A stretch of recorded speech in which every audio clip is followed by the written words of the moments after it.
Mesdames, Messieurs les ministres et secrétaires d'État, Mesdames, Messieurs les membres du corps diplomatique, Mesdames, Messieurs les directeurs généraux, directeurs et chefs de service, Mesdames, Messieurs les représentants des partenaires techniques et financiers, Messieurs les présidents des organisations d'employeurs, Mesdames, Messieurs les secrétaires généraux de centrales syndicales de travailleurs, Mesdames, Messieurs les panélistes et participants aux tables rondes, Mesdames, Messieurs les représentants des associations de jeunes, Mesdames, Messieurs les représentants des organisations de l'économie informelle, distingués invités.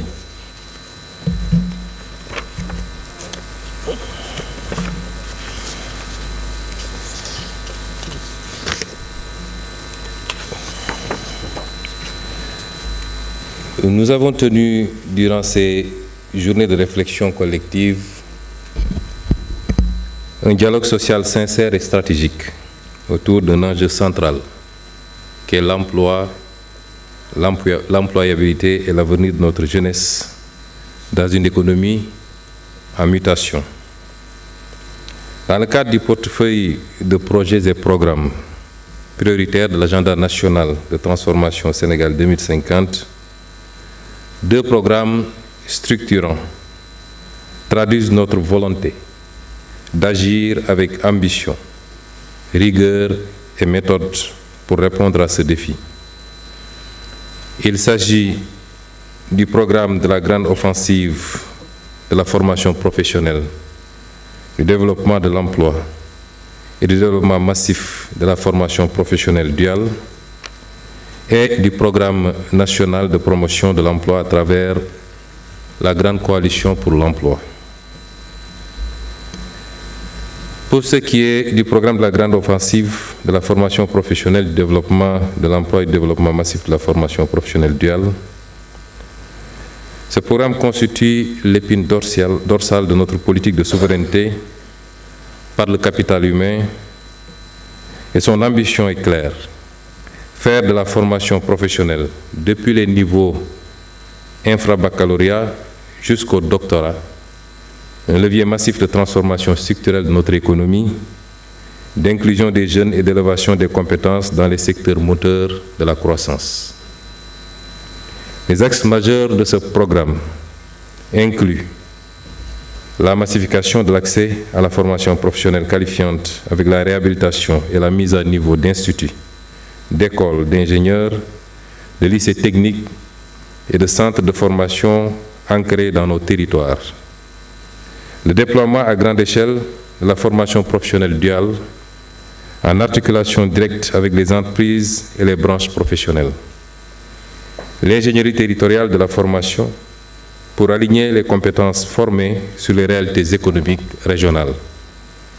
La consolidation de passerelles vers l'emploi à travers des contrats de formation, insertion et des dispositifs d'alternance. L'intégration du numérique et de l'innovation pédagogique avec des plateformes d'apprentissage, des certifications en ligne et le développement des compétences douces. Mesdames, Messieurs, nous engageons cette grande offensive pour faire de la formation professionnelle une véritable arme de construction massive d'emploi et de souveraineté. Il ne s'agit plus de former pour former, mais de former pour insérer, pour produire, pour entreprendre et pour transformer durablement notre économie par nos propres forces et compétences. Cette offensive n'est pas un slogan, c'est un ensemble cohérent de projets, structurés, localisés, pilotés et ancrés dans les territoires avec l'engagement des entreprises, des collectivités et des citoyens. Elle incarne notre vision d'un Sénégal juste, souverain et prospère. Pour le deuxième programme, qui est le programme national de promotion de l'emploi à travers la Grande Coalition pour l'emploi, il répond à un impératif de gouvernance collective de la politique de l'emploi. Il vise à faire émerger une coalition nationale multisectorielle, une grande alliance et agrégation de solutions, pour créer massivement des opportunités d'insertion dans les secteurs catalytiques. Piloté directement par la primature, Ce programme repose sur des portefeuilles structurants portés et exécutés par les ministères sectoriels à travers des plateaux multisectoriels. Ses principaux axes d'intervention sont le lancement de la Grande Coalition pour l'emploi, un pacte tripartite entre l'État, le secteur privé ou plus généralement le milieu socio-professionnel, l'accélération de la création d'emplois dans les secteurs moteurs de croissance tels que l'agriculture au sens large, les bâtiments et travaux publics, l'artisanat, l'économie verte, le numérique, le secteur des services à forte valeur ajoutée. La mise en place de dispositifs incitatifs pour le recrutement des jeunes, tels que les subventions, les exonérations ciblées, l'appui à l'entrepreneuriat salarié. Le renforcement des plateformes locales de l'emploi comme guichets territoriaux et de services, d'orientation et d'intermédiation. Et enfin, la création d'un observatoire national de l'impact et de la performance pour piloter avec rigueur et transparence. Mesdames et messieurs, l'emploi ne se décrète pas. Il se construit dans le dialogue, la cohérence des politiques et l'alignement des énergies. C'est le sens de cette grande coalition pour l'emploi. Un pacte national mobilisateur, une dynamique d'action partagée pour créer de l'emploi décent, durable et ancré dans les réalités de notre économie. En conclusion, notre engagement est total. La jeunesse sénégalaise a droit à un avenir d'opportunités, de dignité et de réalisation. Avec ces deux programmes structurants, nous nous dotons des leviers stratégiques pour un emploi souverain, inclusif et productif. C'est ainsi que nous ferons du travail non plus une attente, mais un droit concret, adossé à une politique de transformation systémique au service du peuple et de la nation.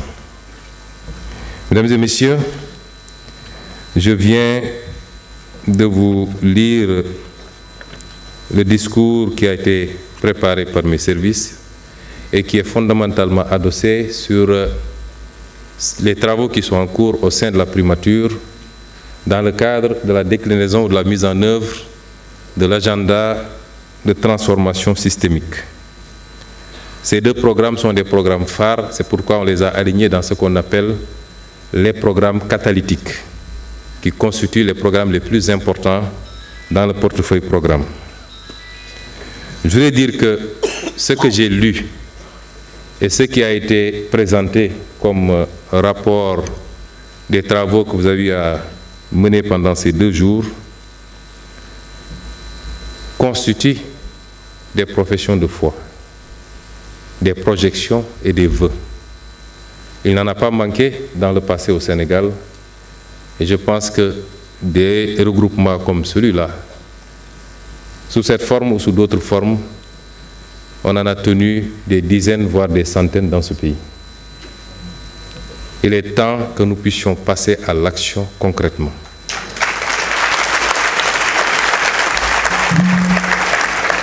Et je voudrais rappeler à l'assistance que si on n'a toujours pas réussi à atteindre les objectifs que nous nous assignons, gouvernement comme partenaire, secteur privé, employeurs, syndicats et partenaires techniques et financiers, c'est parce que quelque part, nous n'avons jamais indexé les vrais problèmes.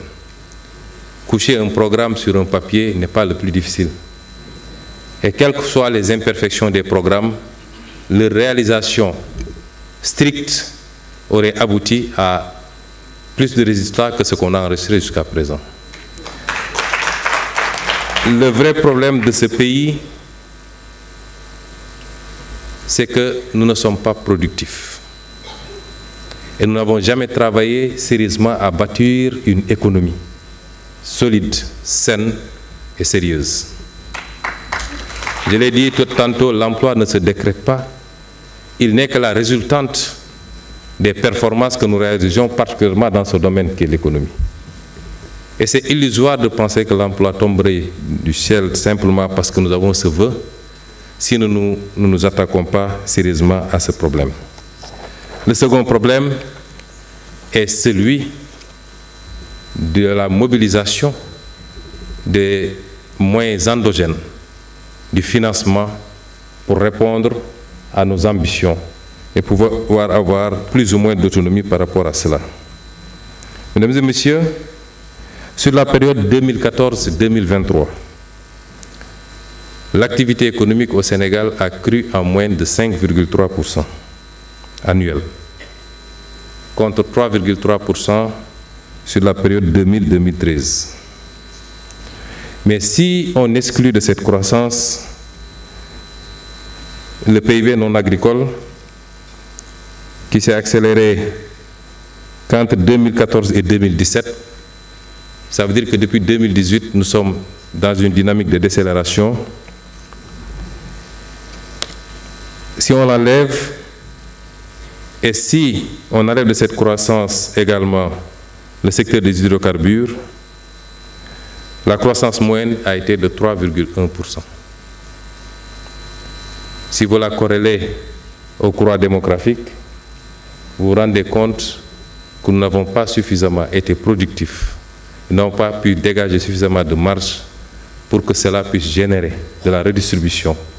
Redistribution par l'emploi, redistribution par l'offre de biens et services sociaux et redistribution par les transferts sociaux pour aider les plus démunis. Et c'est là où se trouve le véritable pari que nous devons relever désormais. Si on ne parvient pas à bâtir une agriculture solide, si l'on ne parvient pas à bâtir des activités structurées autour des autres secteurs primaires, pour pouvoir avoir l'ambition d'aller vers le secteur secondaire par la transformation, tout ce qu'on est en train de dire ici sera du vœu pieux, mais nous ne produirons pas d'emploi au Sénégal. Le second problème, comme je l'ai évoqué tantôt, est celui du financement.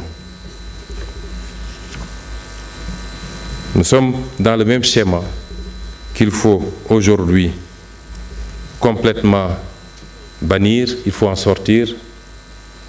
C'est celui de notre incapacité à une correcte mobilisation des ressources internes, nous rendant dépendants et très exposés aux sources de revenus extérieures. Et pourtant, nous en avons les moyens. Nous avons les moyens d'une plus grande mobilisation des ressources endogènes. Si je prends un secteur comme le secteur minier, sur les 5 dernières années, ce secteur a produit 4,290 milliards à peu près de chiffre d'affaires. 4,290 milliards du moins de chiffre d'affaires. 4,290 milliards de chiffre d'affaires. Le secteur extractif, que ce soit le secteur de l'or, l'exploitation aurifère, les phosphates, les zircons, tout le secteur extractif, 4,290 milliards et poussière. Pour un bénéfice cumulé de 1,127 milliards. À peu près le 7e du budget du Sénégal. Et en termes de revenus, dividendes comme impôts réunis, y compris les redevances, le pays n'en a pas perçu plus de 400 milliards, soit moins de 35% des revenus générés par le secteur. Et ce tableau est plus reluisant d'ailleurs de ce qui risque de nous arriver avec l'exploitation pétro-gazière, ou sur des projections, par exemple en matière gazière de 21 440 000 barils par année, pour ce qu'on vient de démarrer, en attendant les phases qui suivent. Le Sénégal, tout revenu confondu par Petrosen, par Sénégal, se retrouvera avec moins de 13% des revenus pétroliers. Comment voulez-vous, quand un pays peut se satisfaire de voir ses capacités endogènes à mobiliser des ressources lui échapper, comment voulez-vous qu'il ait les possibilités de financer son développement et accessoirement de créer des emplois. S'y ajoute notre faible capacité à mobiliser des ressources fiscales. J'ai entendu hier M. Lam se plaindre de la pression fiscale, il a tout à fait raison. Parce que notre incapacité à asseoir un système fiscal conforme à nos réalités, avec des taux supportables et une assiette extrêmement large, pour amener tous les Sénégalais à pouvoir contribuer, fait qu'aujourd'hui, tout l'effort est concentré sur une petite catégorie cible qui malheureusement supporte la charge pour tout le monde. Et il nous faut travailler effectivement à pallier à cela. Les vrais enjeux sont là. Et c'est les combats que mon gouvernement, sur instruction de son Excellence le Président Bassirou Diomaye Faye, a décidé de mener et de gagner. C'est ça les vrais enjeux. Et nous aurions souhaité que l'ensemble des Sénégalais, ou l'écrasante majorité des Sénégalais, comprennent ces enjeux. Parce que c'est des paris sur le futur. Mais c'est déjà un défi par rapport au présent. Et c'est pourquoi nous avons parlé de pacte autour d'objectifs fondamentaux dans une gestion transparente où tous les acteurs de ce pacte pourront avoir toutes les informations dont ils ont besoin pour apprécier des capacités réelles du gouvernement, des disponibilités réelles de l'État, et qu'ensemble nous puissions appliquer les idées que nous venons de lire ici. Parce que sans les moyens que nous devons mobiliser, nous ne pourrons pas appliquer ces idées. Et c'est pourquoi nous avons besoin de tout le peuple sénégalais. Nous allons lancer des discussions pour renégocier ce qui a été mal fait et pour faire de sorte que l'essentiel des richesses de ce pays puisse profiter au pays, y compris le rapatriement des devises qui doit pouvoir servir notre balance. C'est un combat que nous ne gagnerons pas sans le soutien de tous les Sénégalais. Parce que nous le menons contre des mastodontes dont vous ne pouvez même pas imaginer les capacités. Et c'est quand on parle de sainte alliance autour des intérêts stratégiques de ce pays, c'est de cela qu'on parle. On ne parle pas d'alliance politique. Il y a un temps pour la politique et un temps pour se consacrer à l'intérêt national.